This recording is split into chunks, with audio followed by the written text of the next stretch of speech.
E aí o terceiro filme vem para contar qual é essa ligação. Mas o Shyamalan consegue fazer isso de uma forma muito bem feita, para quem não planejou desde o início uma trilogia. O personagem do Samuel Jackson fala isso, né? Esse aqui é um filme de origem, né? Filme de origem de herói. E é mesmo, funciona como tal.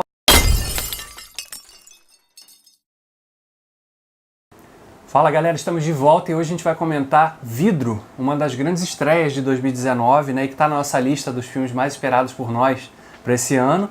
O segundo que a gente viu, né? Que estava naquela lista e que foi bem positivo, né? A gente começou o ano bem com o Aranhaverso, Homem-Aranha no Aranhaverso. Quem ainda não assistiu, a gente já gravou um vídeo falando sobre ele. É só clicar aqui nos cards e agora a gente assistiu o Glass, né? O Vidro, que era o segundo da nossa lista, né? Pois é. E realmente, se a gente for considerar a forma como essa trilogia foi feita, eu acho que ela se encerrou com bastante elegância, né? Não, e de uma forma bem surpreendente até, porque vale lembrar que quando o Shyamalan fez O Corpo Fechado lá em 2000, ele não fez aquele filme pensando essa vai ser a primeira parte de uma trilogia sobre heróis, né? Claro que não. Era um filme que ainda é um filme que se resolve por si só, né? Ele não deixa assim um grande gancho para ter sequência, tanto que o Fragmentado veio 16 anos depois, né? O Corpo Fechado de 2000. Fragmentado foi lançado só no início de 2017, ou seja, 2 anos atrás. E aí 2 anos depois, que é agora, janeiro de 2019, quando a gente está publicando esse vídeo, a gente tem o Vidro, que seria então a terceira parte dessa trilogia que começou lá atrás com o Corpo Fechado. Né? No primeiro filme a gente teve a apresentação, né, do personagem do Samuel Jackson e do Bruce Willis, né, contando a história deles, conhecendo, se encontrando como super-heróis, poderia dizer essa palavra. Com personagens com poderes. Com poderes, né? E o que liga esses 3 filmes, além do personagem do Glass, né? Porque no segundo, no Fragmentado, é um filme que é totalmente independente, né? A gente só tem a ligação com essa trilogia na cena final, quando o Bruce Willis aparece. E aí você pensa, uau, o que é isso? Que história é essa? E aí o terceiro filme vem para contar qual é essa ligação. Mas o Shyamalan consegue fazer isso de uma forma muito bem feita, para quem não planejou desde o início uma trilogia. Porque você consegue ver qual é a integração entre os 3 filmes, né? Então, qual seria essa integração? Além de ser o personagem do Glass, que mesmo não aparecendo no segundo filme, mas ele é o responsável pelos eventos que desencadearam a horda, né? O surgimento daquelas tantas personalidades no personagem do James McAvoy. Ou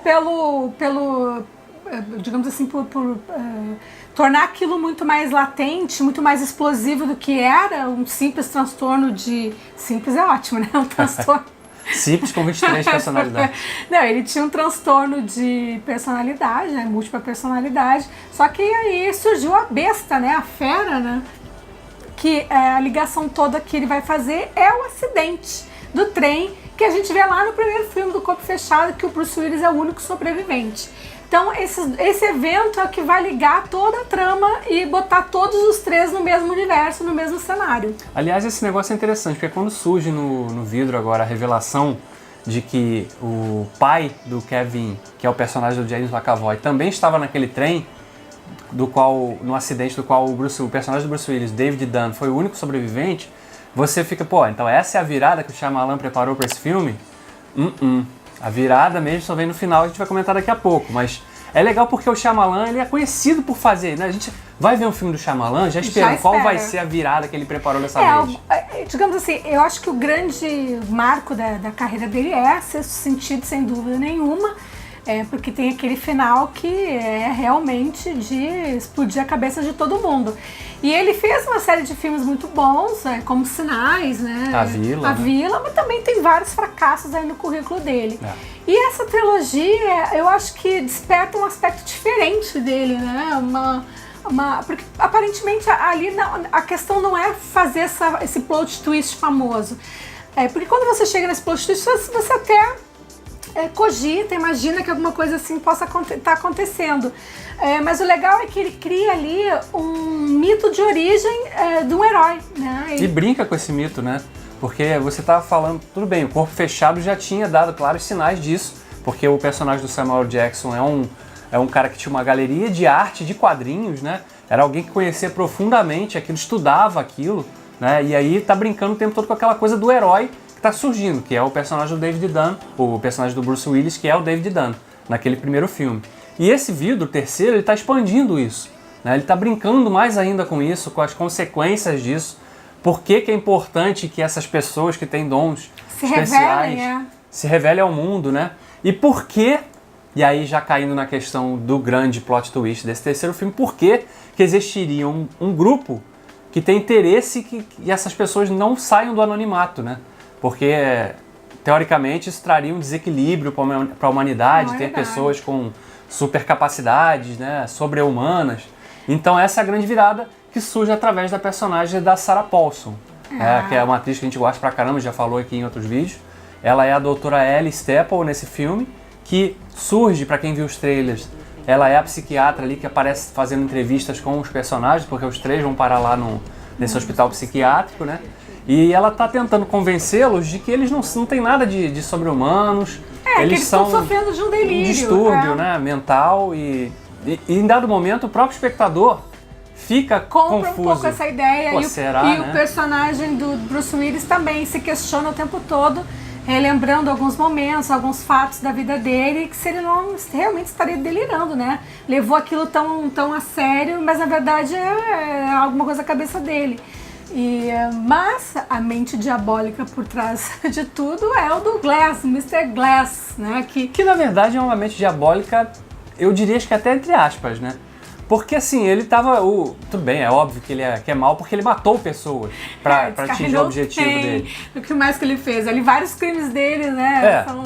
As motivações dele eram erradas, né? O objetivo dele, causando essas tragédias em massa, era encontrar no meio de tantas mortes, alguém que sobrevivesse pra ver se aquela pessoa realmente tinha algum poder. Foi o que aconteceu com o personagem do Bruce Willis. Tem um conceito que é muito legal que esse filme explora, que é a questão de que as revistas em quadrinhos, né, as HQs, elas na verdade seriam documentos históricos, porque elas todas traduziriam algum testemunho de alguém que viu algum ato muito sobre-humano. E aí colocou aquilo de forma fantasiosa numa revista em quadrinho. Então seria, sei lá, o Superman existe, alguém viu um cara voando, levantando um carro, salvando um avião de cair, alguma coisa assim. Então as revistas de quadrinhos seriam um documento realmente de coisas que existem, né? Eles brincam com esse conceito, esse filme explora isso. Só que ele faz isso de uma forma bem adulta, né? É um filme de herói, tem sequências de ação, lutas, né? Confrontos, só que é feito tudo de uma forma muito adulta, né? Diferente do que a gente vê nos filmes da Marvel, diferente do que a gente vê nos filmes da DC, né? Não tem nenhum herói aqui usando capa colorida, nada disso, né? A gente vê um herói usando capa. O personagem do Bruce Willis usa capa. De chuva, né?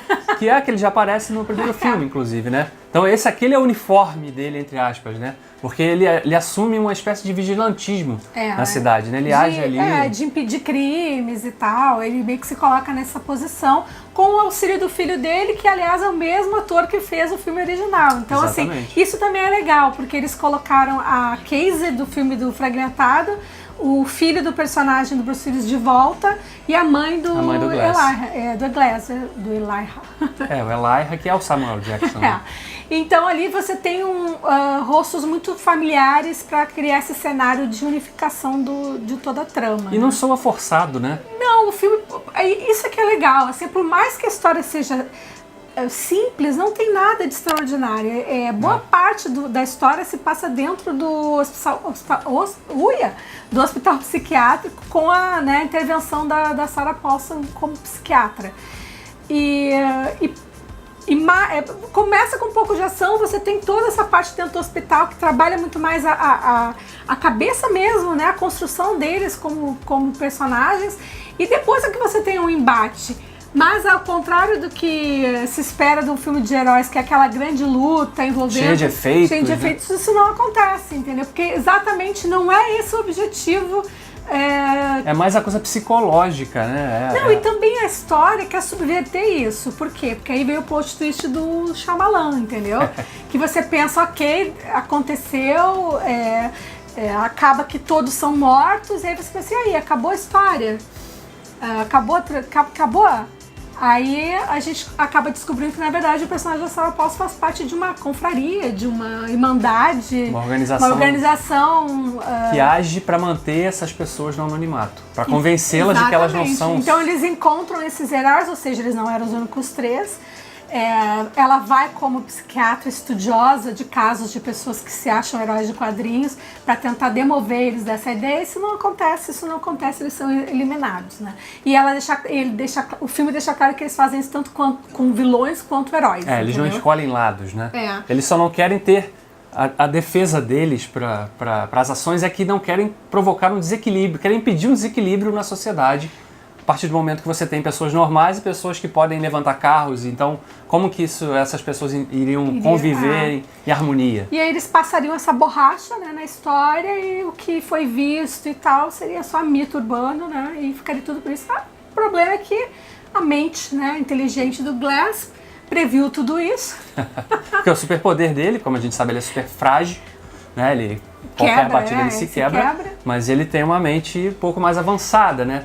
E ele consegue antever essas jogadas e ele toma também precauções para que o registro do que eles fizeram, do que eles eram, não se apagasse, né? E aí conhecimento do grande público. O final do filme explora essa questão que é justamente o plot twist em cima do plot twist. Exatamente. Então, até nisso o Shyamalan soube brincar dessa vez também, de fazer uma última virada em cima da virada que ele já tinha apresentado já no finalzinho do filme. É um bom filme, eu gostei, acho que é um filme realmente... o personagem do Samuel Jackson fala isso, né? Esse aqui é um filme de origem, né? Filme de origem de herói. E é mesmo, funciona como tal, né? E muito fechado, né? Ele não deixa... Pode ser que o Shyamalan faça ou resolva fazer mais? Pode ser. Pode, ele cria um universo, né? Então agora ele pode explorar. Só que essa trilogia foi muito bem concluída, né? Não há necessidade de retomar isso de alguma forma. Então, a gente teve boas atuações. Nossa, o James McAvoy tá se superou melhor do que no próprio Fragmentado. Muito melhor. Porque aqui ele não tinha... Né, o Davi até comentou comigo, ele não tinha aquele espaço de tempo para fazer a transição de um personagem para outro, era às vezes em segundos. Ele tinha que trocar, né, e trazer à luz uma personalidade nova e ele fazia... totalmente diferente da anterior, né? Nossa, era uma coisa... Então ele muda o tom de voz, ele muda a postura física, a entonação, o olhar, né, o gestual. Cara, é impressionante, é um trabalho... baita exercício de interpretação.